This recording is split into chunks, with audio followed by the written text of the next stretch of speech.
Custo de vida, emprego e desemprego, cesta básica, tarifas públicas, salário mínimo. Agora, na Brasil Atual, a análise do DIEESE. E nós conversamos hoje com Fausto Augusto Júnior, diretor técnico do DIEESE. Muito bom dia, Fausto, bem-vindo. Bom dia, Rafael, bom dia a todos. Obrigado pela tua participação mais uma vez. Fausto, após o golpe contra a presidenta Dilma Rousseff, foram 7 anos de falta de diálogo e achatamento salarial para os servidores públicos. Agora, um pouco mais de 45 dias de instalação de uma mesa permanente de negociação, o governo e representantes do funcionalismo conseguiram viabilizar um primeiro acordo salarial. Na última sexta-feira foi assinado um acordo que prevê reajuste linear de 9% para os servidores federais a partir do mês de maio. Além disso, o auxílio alimentação sobe de R$ 458 para R$ 658, um aumento de 43,7%. Para o acordo ter validade, ele ainda precisa ser aprovado pelo Congresso Nacional até o fim do mês de abril.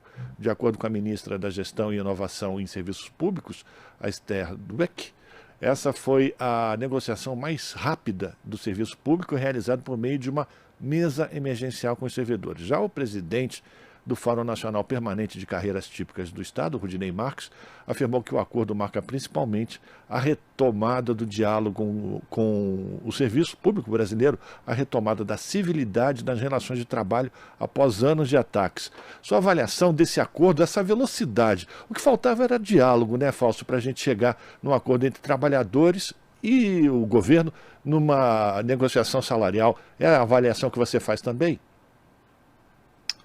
Então, Rafael, primeiro que a reabertura da mesa, né, da Mesa Nacional de Negociação permanente do governo federal é um importante instrumento de democratização do Estado brasileiro.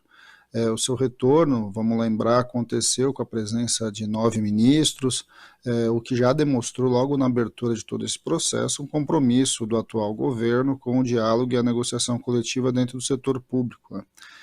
Bem, a partir daí começa-se a negociação propriamente dita, começa-se os debates e que, de certo modo, ali a gente pode dizer que houve um bom senso e houve a necessidade, a rapidez de ambos os lados. Tanto os servidores quanto o governo, de alguma forma, perceberam, sabiam, né, e lidaram com, de um lado, a necessidade da valorização do serviço público, já de maneira muito imediata, uma vez que o que a gente assistiu aí nos últimos 6 anos em relação ao serviço público federal foram movimentos muito pouco de desestruturação do Estado brasileiro, e reabrir com uma revalorização salarial é bastante importante, e de outro lado também a compreensão dos movimentos sindicais, aí dos diversos sindicatos que compõem a mesa, de que é uma discussão emergencial, é uma primeira discussão em que o orçamento público de 2023 é um orçamento que veio da montagem ali do governo anterior e que também você tinha suas dificuldades fiscais. De certo modo, você efetivar um reajuste salarial linear na casa aí dos 9%, é algo bastante significativo. Nós estamos falando de mais de 500 mil servidores que serão impactados por essa medida, e ao mesmo tempo o reajuste do Vale Alimentação, ele beneficia em especial os que ganham menos, né, porque proporcionalmente o impacto na vida real das pessoas é dos que ganham menos, e é um reajuste bastante considerável no Vale Alimentação. Então, quando a gente vai olhando para os dois movimentos, foram movimentos importantes de que mostraram maturidade de ambos os lados e um compromisso do atual governo e das entidades sindicais com o diálogo, com a democracia, com a negociação coletiva. Agora, essa é a realidade do setor público, né? Você primeiro fecha um acordo entre o executivo e as entidades sindicais e agora você vai para essa discussão com o legislativo. Acredito que deve ser uma discussão mais tranquila, uma vez que os dois lados, com acordo, levam um compromisso já estabelecido que cabe ao legislativo, basicamente, referendar. Então, quando a gente olha para este cenário, a gente pode dizer que é algo bastante relevante. Mas isso é só o começo, né, Rafael? Eu acho que agora a grande discussão é como que a gente avança, de um lado, na regulação da negociação coletiva para o setor público, para as 3 esferas, ou seja, para a União, Estados e municípios, como é que você garante que a Convenção 51 da OIT, né, que dá o direito, que regula o direito à negociação, que o Brasil já ratificou, possa de fato avançar não só na mesa nacional federal, mas avance também para estados e municípios. O diálogo é o principal caminho para as relações de trabalho. A negociação coletiva é um instrumento fundamental das relações democráticas de trabalho e que a gente espera que esse exemplo que está começando ali, está retornando no governo federal, ele possa orientar as ações dos estados e dos municípios e que de alguma forma a gente caminhe para um novo patamar das relações de trabalho no servidor público no Brasil como um todo. É sempre bom lembrar que é o servidor público que faz chegar para a população os direitos sociais, né? O servidor público é a mão do Estado ali que opera, que garante e que realiza os direitos sociais no Brasil, e num país que é tão carente e que precisa muito, muito desse serviço, precisa muito, muito que o seu direito seja respeitado. E é sempre importante a gente lembrar também, né, Fausto, que durante muitos anos a mídia corporativa, enfim, todos aqueles defensores do Estado mínimo, tentavam passar a imagem de que servidores públicos, principalmente os federais, eram marajás que ganhavam muito dinheiro, eram muito bem remunerados e trabalhavam muito pouco. Mas a realidade é bem diferente, né? Então, Rafael, acho que essa é uma questão que a discussão da PEC 32 ajudou a gente começar a esclarecer, né? A gente vai vendo, primeiro, que a grande maioria dos servidores públicos é servidores públicos municipais.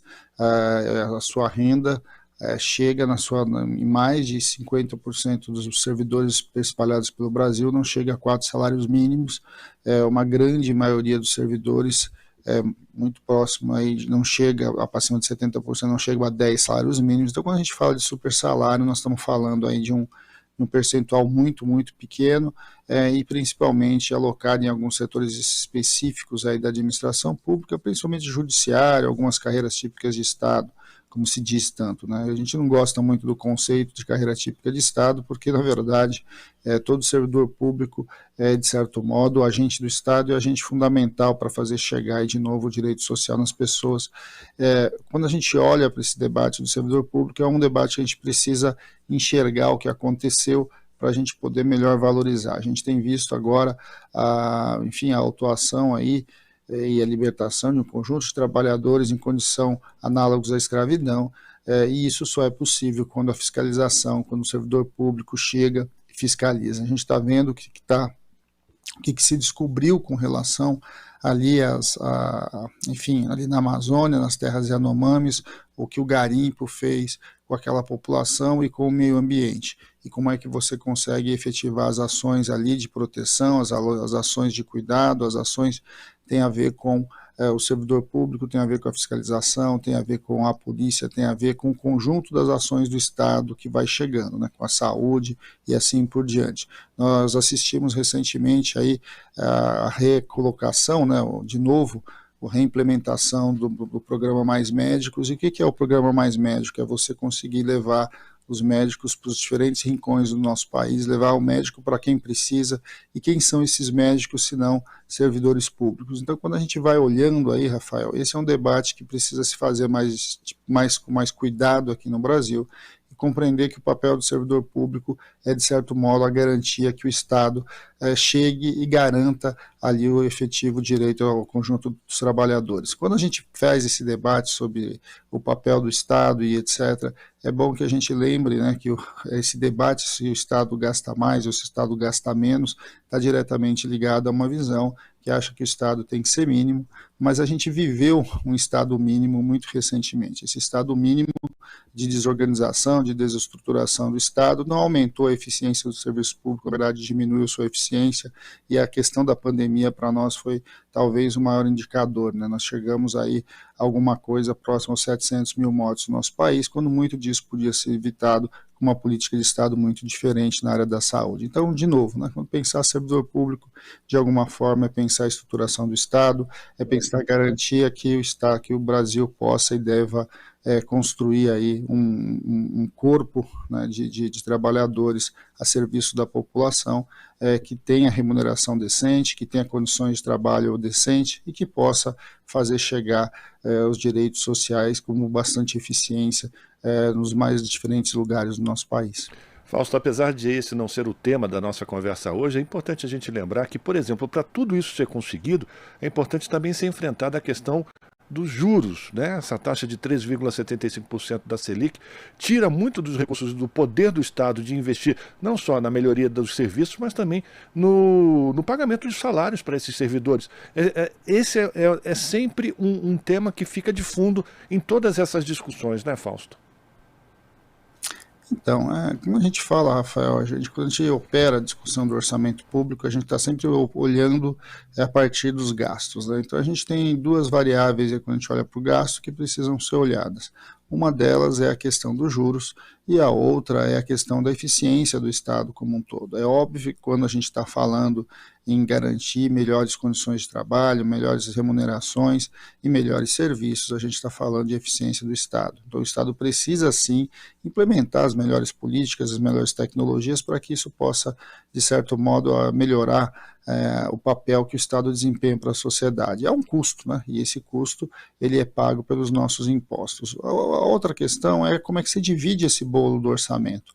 O orçamento ele é dividido entre os gastos sociais, os gastos de Estado e os gastos vinculados ali ao gasto do serviço da nossa dívida. E quando a gente vai olhar para o serviço da nossa dívida, a gente vai ver o tamanho que isso significa. Nós estamos falando de mais de R$500 bilhão, num orçamento que, na prática, é um orçamento de cerca de 3 trilhões de reais. É bastante recurso, mas se a gente olhar o montante gasto com juros é bastante grande. Agora, é importante também, Rafael, a gente olhar o lado da receita, porque é quem paga imposto no nosso país. Porque quando a gente fala em viabilizar recursos, nós estamos falando em transferência, né? Se alguém paga imposto, que depois se transforma em serviços do Estado. Esses impostos hoje no Brasil são pagos essencialmente pela classe média e pela classe mais pobre por meio de tributação sobre o consumo. Então a discussão da reforma tributária ela é bastante importante. É fundamental que a gente continue avançando no debate de tributação sobre a renda, de tributação sobre lucros e dividendos, que o mais rico de fato passe para pagar imposto no nosso país e o mais pobre possa ser beneficiado pelas políticas de Estado, porque isso é o processo efetivo de transferência de renda e que no Brasil é bastante invertido, né? O Brasil é um país em que a tributação ela é regressiva, ou seja, quem é mais pobre paga mais imposto do que quem é mais rico. E na outra ponta, Rafael, a gente precisa fazer o debate sobre as desonerações.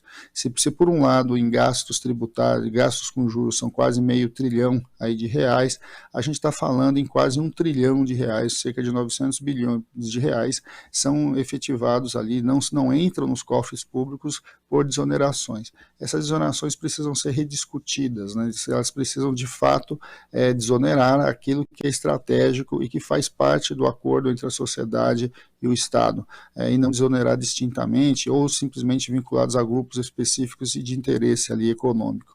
Quando a gente olha para esse debate, então, de juros de um lado e desonerações do outro, a gente está falando em alguma coisa próxima a 1,5 trilhão de reais que precisam entrar em debate na nossa sociedade. E aí, quando se faz a discussão do Estado, redução do Estado e etc., poucas vezes se discute juros, se discute desonerações, ou seja, aqueles que não pagam imposto no nosso país e que deveriam estar pagando. Então a gente tem um debate tributário bastante importante, a questão da reforma tributária está no Congresso Nacional, é o momento e é o espaço para a gente fazer esse debate e de alguma forma pode ter certeza que o debate da tributação de um lado impacta diretamente na eficácia e na eficiência dos gastos no outro, e aí isso tem a ver com a discussão que a gente está tendo agora de melhoria da qualidade do serviço público e de melhoria das condições de trabalho dos servidores públicos pelo Brasil.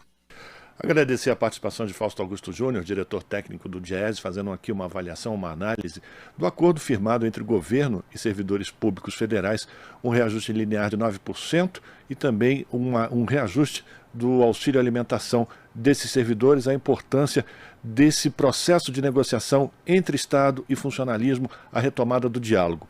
Fausto, muito obrigado pela tua participação, um abração para você, a gente continua em contato e vai se falar mais vezes ao longo da semana. Abraço. Um grande abraço, Rafael, e boa semana a todos.